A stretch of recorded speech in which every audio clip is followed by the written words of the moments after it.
Atenção! Começa agora uma teleaula de História do Ensino Médio. Você vai assistir a teleaula de número 30. Bons estudos!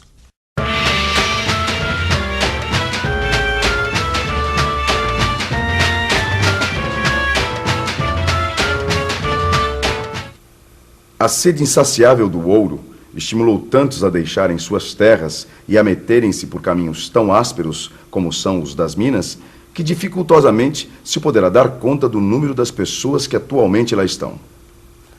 Esse trecho que eu acabei de ler poderia ter sido escrito por volta de 1980, quando descobriram ouro em Serra Pelada, no Pará.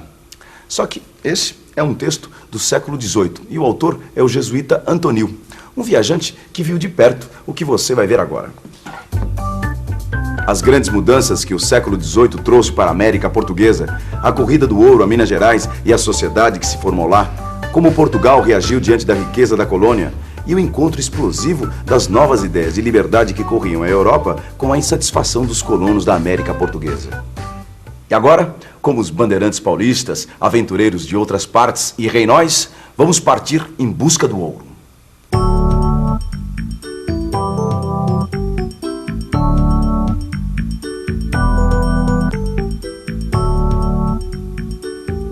Fim do século XVII.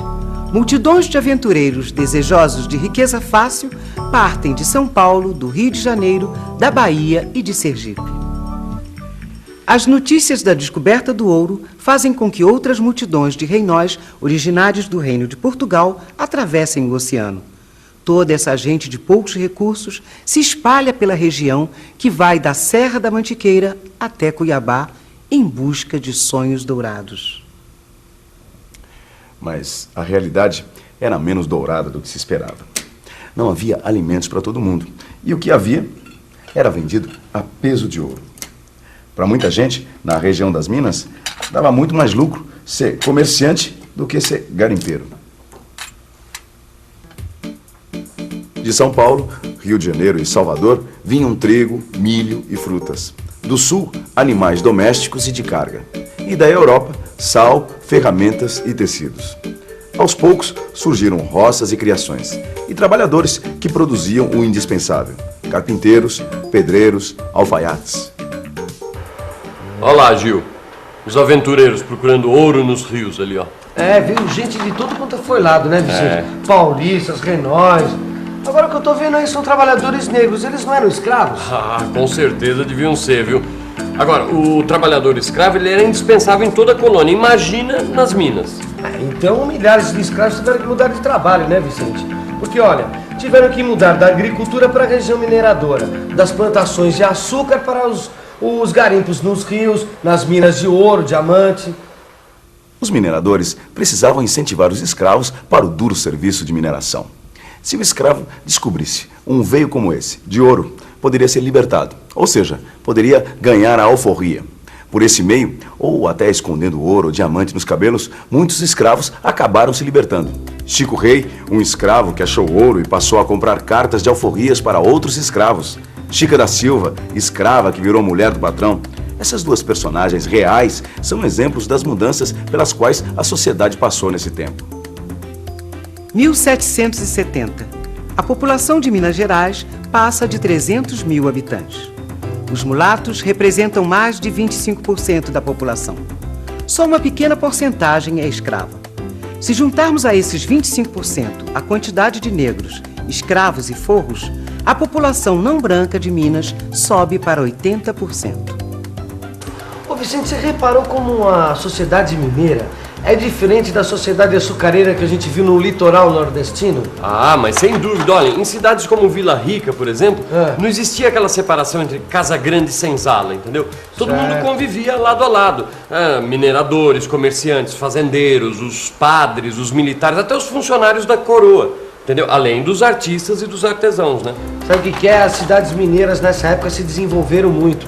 A verdade mesmo é que o ouro enriqueceu muita gente. Pois é, e essa fartura de ouro também possibilitou a construção de grandes obras, como essas igrejas barrocas aqui, ó. Tá vendo só, Gil? O ouro da mineração financiou obras de arte que são visitadas por turistas até hoje. Ouro Preto, por exemplo, que é o nome atual de Vila Rica, É considerado patrimônio mundial da humanidade, protegido por organizações internacionais. O ouro, que foi em parte responsável pela obra do escultor Aleijadinho, também levou para as minas uma grande quantidade de reinóis, funcionários da coroa e aventureiros, atrás de riquezas. Os reinóis tinham mais facilidade de conseguir terras e escravos. Os paulistas, que tinham descoberto o mapa da mina, se sentiram prejudicados pelos emboabas. Emboaba era o nome dado para qualquer forasteiro. 1708. As tensões entre paulistas e emboabas explodem em grave conflito. A coroa portuguesa intervém e envia um governador para a recém-criada capitania de São Paulo e Minas de Ouro. 1709. Batidos pelos emboabas, muitos paulistas seguem para Mato Grosso e Goiás em busca de ouro e diamantes. Olha, Vicente, tem uma coisa. Os paulistas acharam ouro, acharam diamantes em Mato Grosso, Goiás. Exatamente. Agora, o que os portugueses acharam dessa movimentação toda? Ah, eles deviam estar achando muito bom, viu, Gil? Sabe por quê? Porque desde meados do século XVII que o preço do açúcar no mercado internacional estava caindo. Então, para a coroa encontrar ouro na sua colônia, era a solução para os problemas econômicos. Agora eu acho que a gente devia descobrir o que os colonos daqui achavam de Portugal querer esse ouro. Porque você sabe que os paulistas chegaram até a guerrear com os renóis, né? Exatamente. Isso porque os negros estavam muito exaltados, né? Exatamente. Então vamos fazer uma coisa? Vamos ver como Portugal administrava a riqueza da sua colônia. E era uma vasta riqueza. Em 20 anos, cerca de 300 toneladas de ouro foram tiradas da região das minas. Para garantir a posse desse ouro, Portugal criou a Intendência das Minas, uma repartição pública dirigida por um renão, claro, que ficava encarregado de estabelecer normas para a distribuição de terras para explorar e administrar os conflitos numa região tão violenta. No Rio de Janeiro foi criada uma casa de fundição. O ouro saía de minas em pó ou pepitas e no rio era fundido em barras. Veja só, de cada 5 barras, uma, ou seja, 20% ia para a coroa portuguesa. Como 20% é 1/5 de 100, esse imposto era chamado de quinto. E como todo imposto, não foi bem aceito pelo povo. Estes impostos eram muito altos em relação aos serviços prestados de Portugal para a colônia. E os colonos, então, apelaram para a falsificação e o contrabando. Bom, é claro que essa situação não ia poder durar por muito tempo. Para evitar os abusos, a coroa portuguesa endureceu e tomou várias providências. Criou novos impostos, aumentou a vigilância, instalou casa de fundição na própria Vila Rica, de onde o ouro já saía selado e sem o quinto. Essas dificuldades só fizeram aumentar a inquietação da população. Houve revolta e a arrecadação continuou a cair. Foi então que a coroa adotou o sistema da cota fixa. Cota fixa queria dizer o seguinte: cada área mineradora devia fornecer 100 arrobas, cerca de 1.500 quilos de ouro por ano. Se houvesse atraso no pagamento ou se a quantidade não fosse atingida, viria a derrama, que era a cobrança do imposto atrasado de cada morador. Tá ficando difícil, hein, Gil? Imagina a situação, o cobrador batendo na sua porta e você ter que completar essa quantidade de ouro. Aí Já pensou num negócio desse? Agora, Vicente, tem uma coisa que deu pra sentir, viu? Que as relações entre a colônia e Portugal mudaram muito nesse século XVIII, viu? Isso é verdade. E tem mais. Tem uma coisa que eu entendo, que é o seguinte: a metrópole não ia muito bem de economia, não. E olha, desde o Pacto Colonial que ficou claro que Portugal só queria mesmo era explorar a colônia. Agora eu fico pensando, quem foi que arrochou o Pacto Colonial desse jeito? Será que foi o rei? 1750. Sebastião José de Carvalho e Melo, o Marquês de Pombal, é primeiro-ministro do rei Dom José I. Durante os 27 anos que fica no poder, Pombal quer tornar mais eficiente a exploração da colônia. Marca novas fronteiras na América Portuguesa, acaba definitivamente com as capitanias hereditárias e expulsa os jesuítas. A elite colonial, ou seja, os fazendeiros poderosos, os comerciantes ricos e os mineradores, não viu com bons olhos a política da metrópole de controlar e explorar ao máximo a colônia. Essa mesma elite, através dos seus filhos que estudavam na Europa, começava a ter contato com as novas ideias de liberdade que marcaram o final do século XVIII. Veja, por exemplo, a carta que um estudante mineiro enviou a Thomas Jefferson. Thomas Jefferson era um embaixador americano na França e foi líder da independência dos Estados Unidos. Montpellier, 1768.